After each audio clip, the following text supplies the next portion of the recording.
A pick for Lieutenant Governor, plus a sit-down with the author of The Poison City on the Flint water crisis, the price tag of Ford's train station project, and the passing of Aretha Franklin. Nolan and Stephen are here, and MiWeek starts right now. I have a question. Who wants to go first? To win? Who wants to grow our business? Who wants to make more money? Who wants more job opportunities? If you want Michigan to compete and become a top 10 state, raise your hand.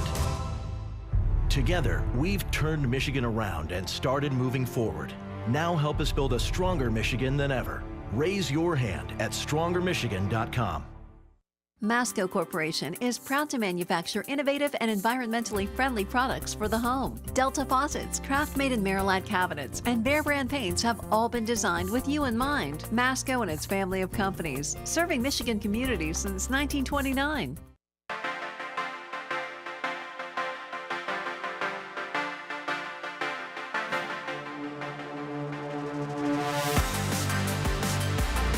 We are, but on Wednesday.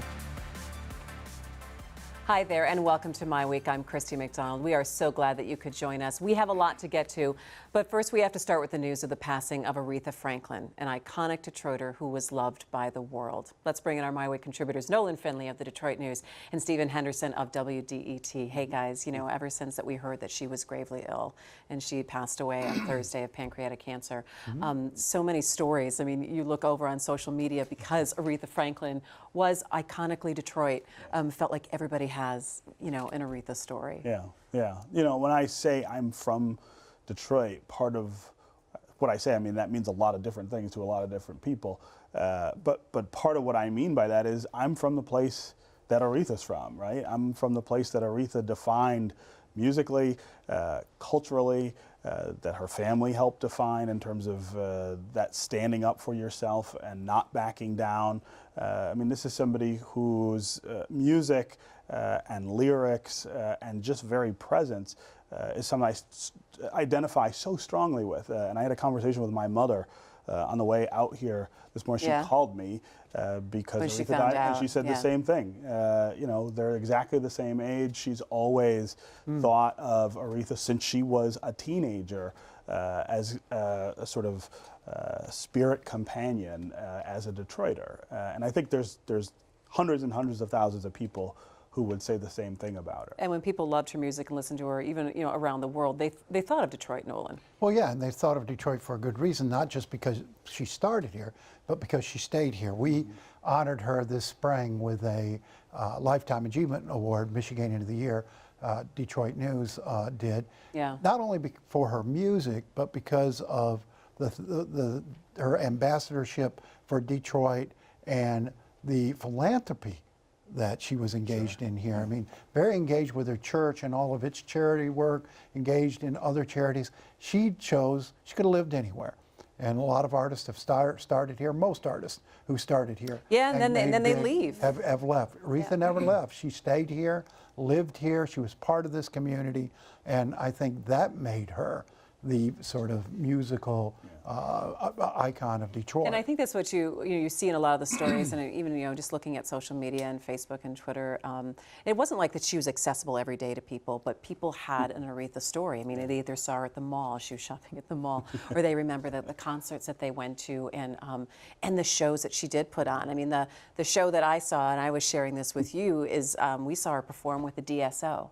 And so her performing with the symphony, and she sang, because she had filled in for Pavarotti on the Grammys in the late 90s, and she sang Nessun Dorma, but she sang all of her hits as well. I mean, and everything that Aretha really stood for in her music. Go to a charity event when she was healthy, and there she'd be sitting, you know, at a little table with her, you know, whoever that was there with her, her family or whatever, just, you know, mingling in with the crowd. I mean, I think she felt very comfortable here.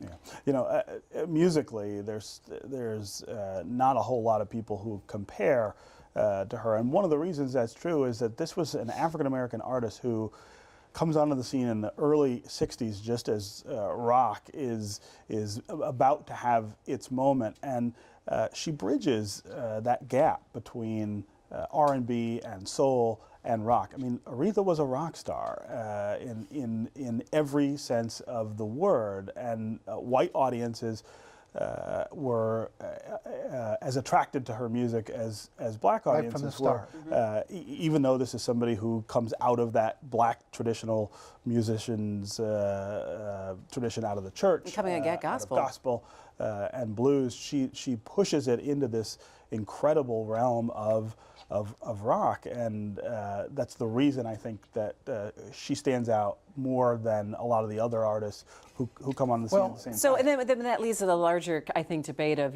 do we see artists like Aretha Franklin coming up and coming out anymore? Well, who knows? I mean, but right now we don't, because Aretha came on stage with just her voice. She didn't need fireworks. She didn't need a bunch of half-naked dancers flip-flopping around. Every song didn't sound Not the that same. you're complaining about that. Every song didn't have the same bomb, bomb, bomb, driving Well, you're dance talking about beat. overproduced, over-synth, she never was performing comfortable- live very much. She was comfortable with a range of music, so she'd mix it up. It was her voice, and she didn't feel she Didn't needed need to much else. sell it on anything other than the voice.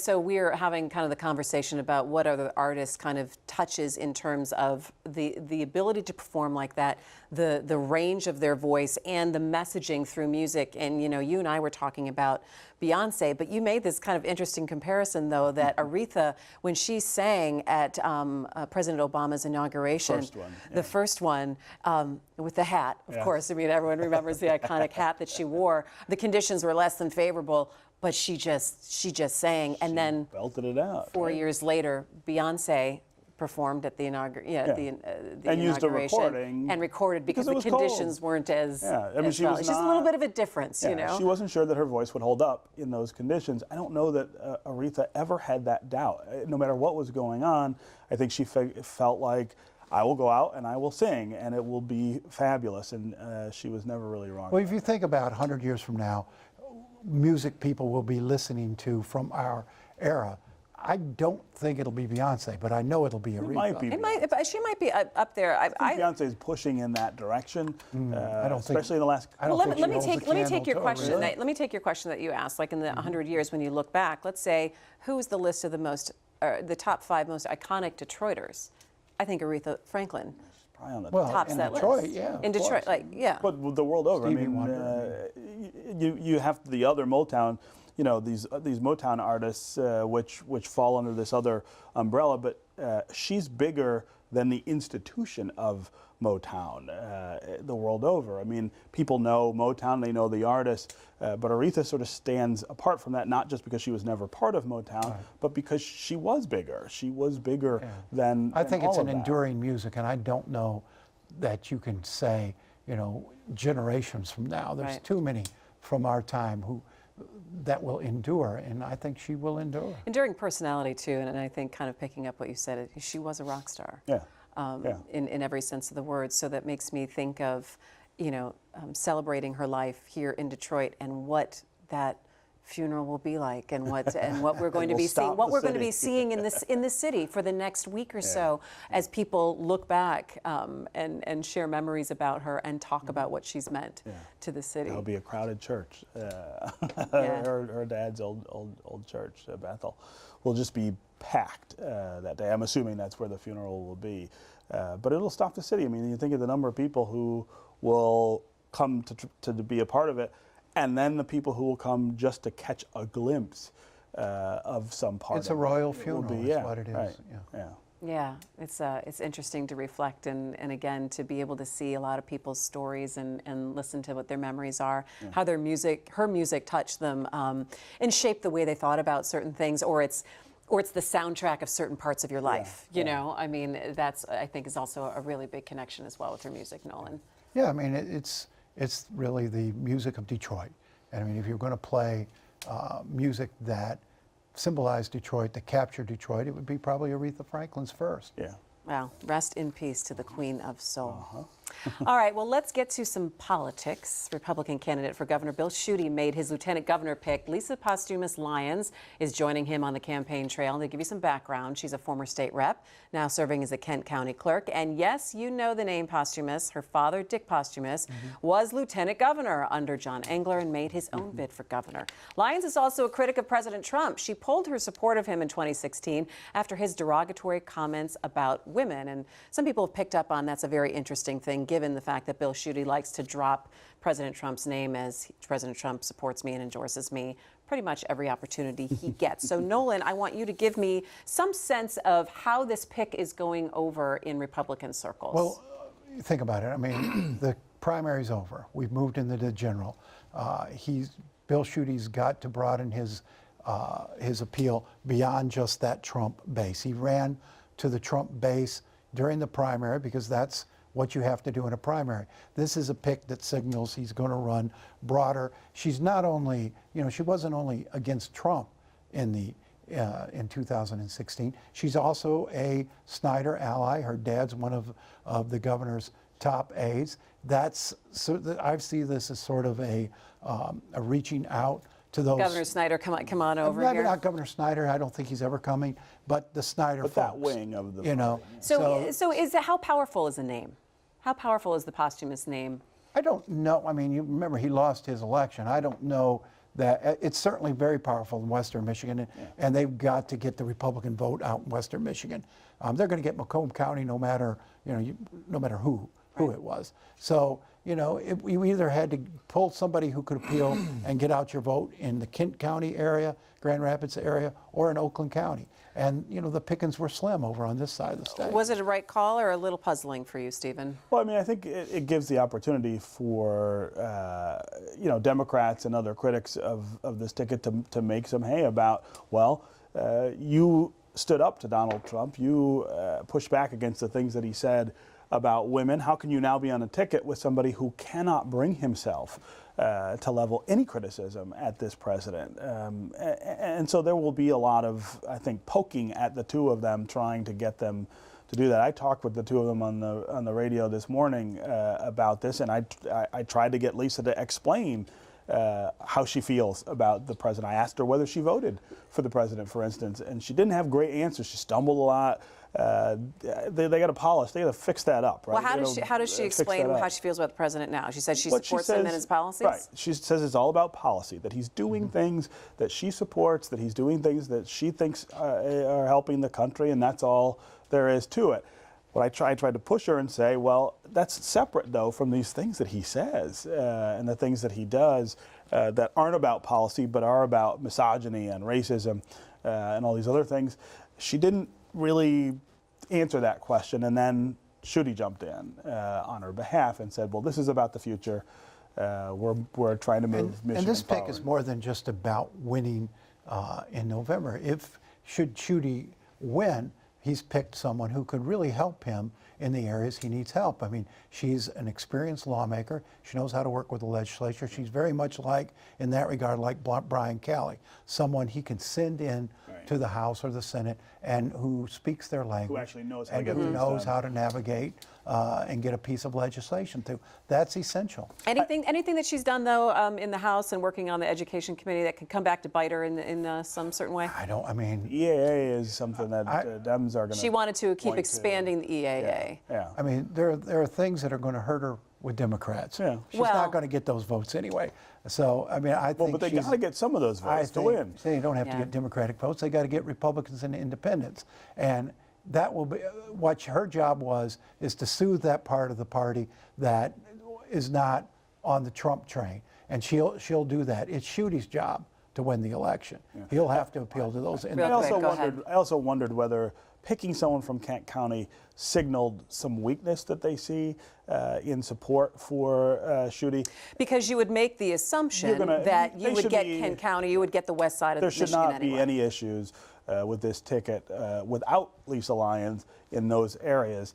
The fact that they picked her maybe signals that they're just a little worried about making sure that Republicans come out in the numbers that they need to offset this side of the state. That's paramount for any candidate, particularly in this election. You can bet Gretchen Whitmer's going to go to Detroit because she senses weakness in that ticket there. I mean, But again, pushing the turnout, though. You looked at, and that will be part of her issue. Yeah. And it's certainly part of Schuette's. You've got to get the voters out. I mean, he could have gone to Oakland County and maybe gotten, or Western Way, and gotten Laura Cox. She didn't want to do it.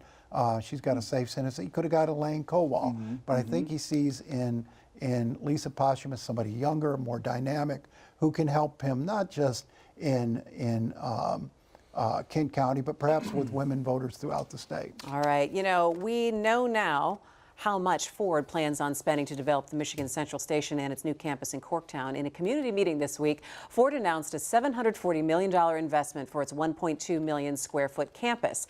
It'll be looking for some tax incentives to make it happen to the tune of $250 million. There is a 9-member community advisory council that will be working with the neighborhood and Ford.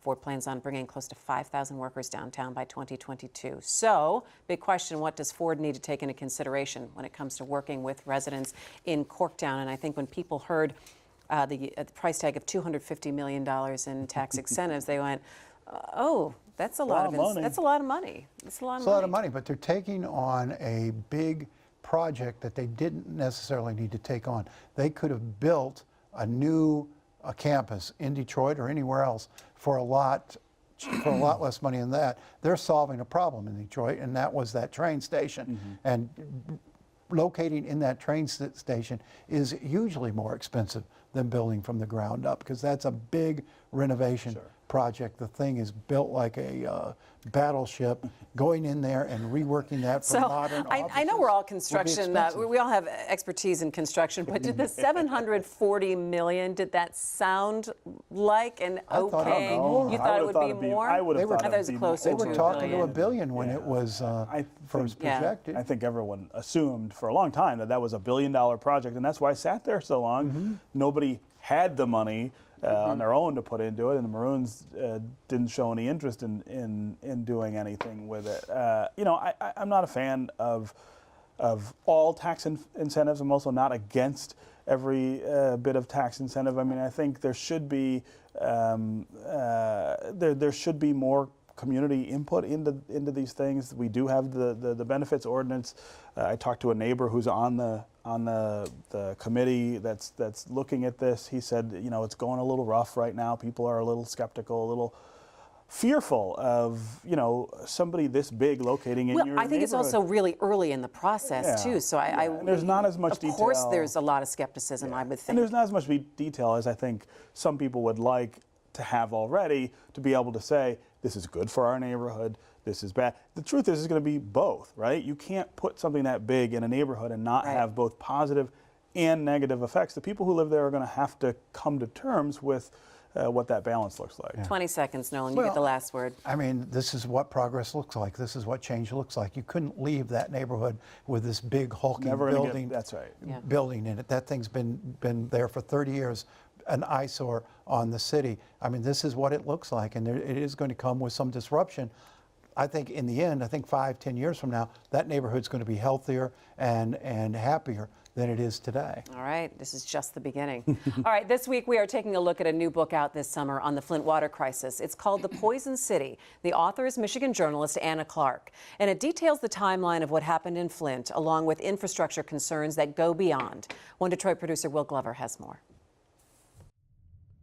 In April of 2014, the city of Flint would stop getting its water supply from Detroit under the authority of a state-appointed emergency manager. This would become the most identifiable catalyst for what is now known as the Flint water crisis. Now, years out from its inception, we talk with journalist and author Anna Clark, who's written a detailed step-by-step account of what happened, who was involved, and where we are today in her recently released book, The Poison City. I've been a freelance journalist for my entire career, and I write mostly for national publications. I have felt that there's something significant that comes by being a stakeholder here. I think it has informed my journalism in the sense of what stories I tell, how I tell those stories, my sense of what's important, being a stakeholder in these communities. I'm not from Flint, but just saying I'm from Detroit gives me a different ability to make a connection than if I were from Washington, D.C. or something.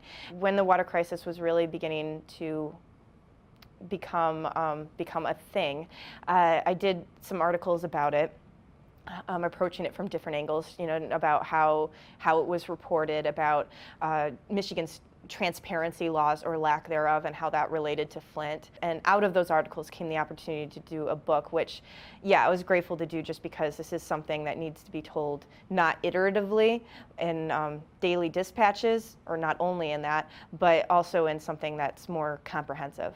The narrative about the Flint water crisis often starts in April of 2014 when the switch literally happened. And I think, in fact, the story goes back a lot longer. What made the city vulnerable in the first place?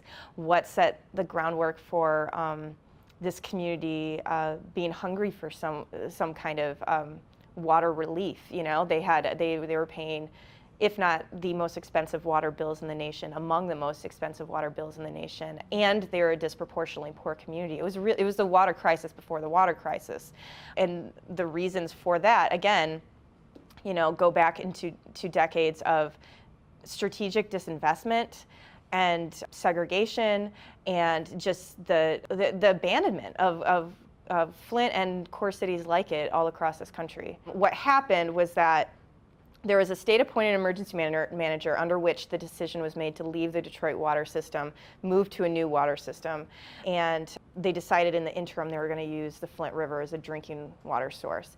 They did get the Flint City Council to vote on the record that they wanted to join that new water source. That vote had no power behind it because of the emergency manager's authority.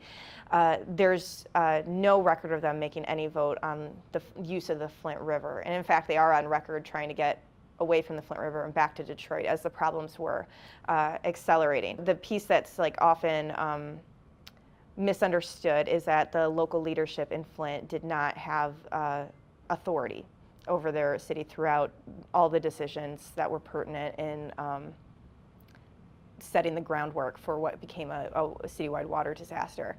Another is that the Flint River itself was the problem, that people remember how polluted it was, at the height of industry, all those General Motors plants, residents too, there was a larger city at the time, there was no water regulations up through the 70s, and that river, like a lot of urban waterways, bore terrible mistreatment.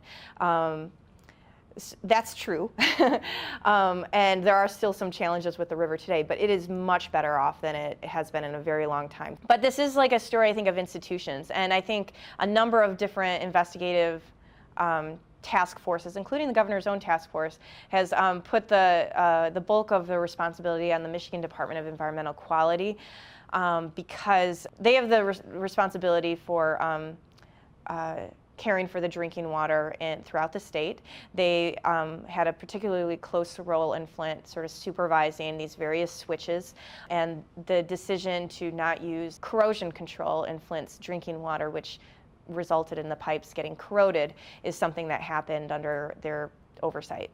The corrosion control Anna talks about was a critical factor in the crisis. It was lead seeping from pipes that supplied water to people, not necessarily the Flint River water itself, that compromised the health of its citizens.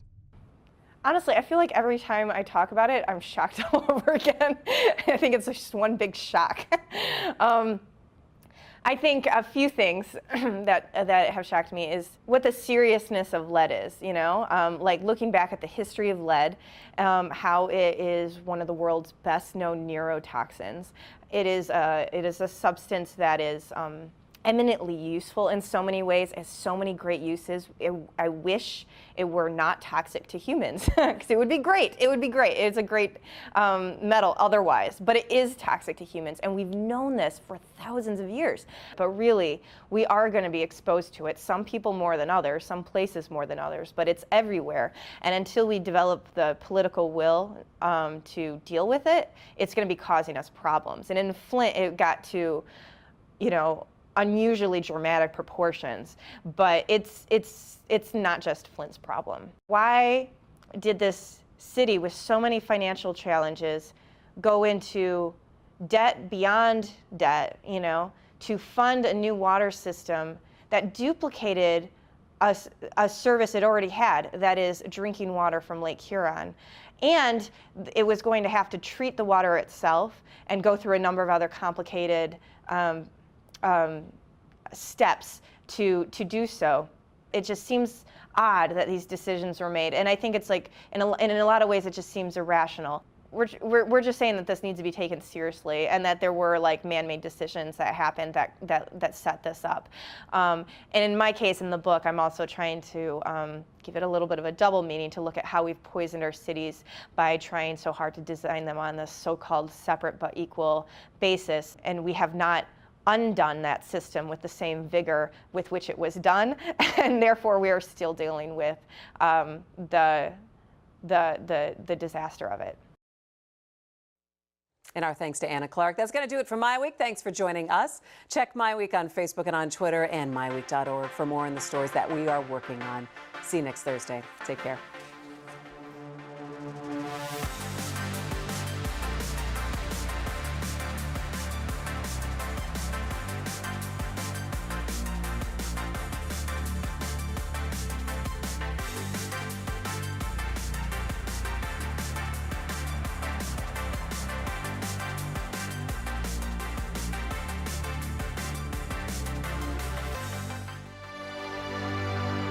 I have a question.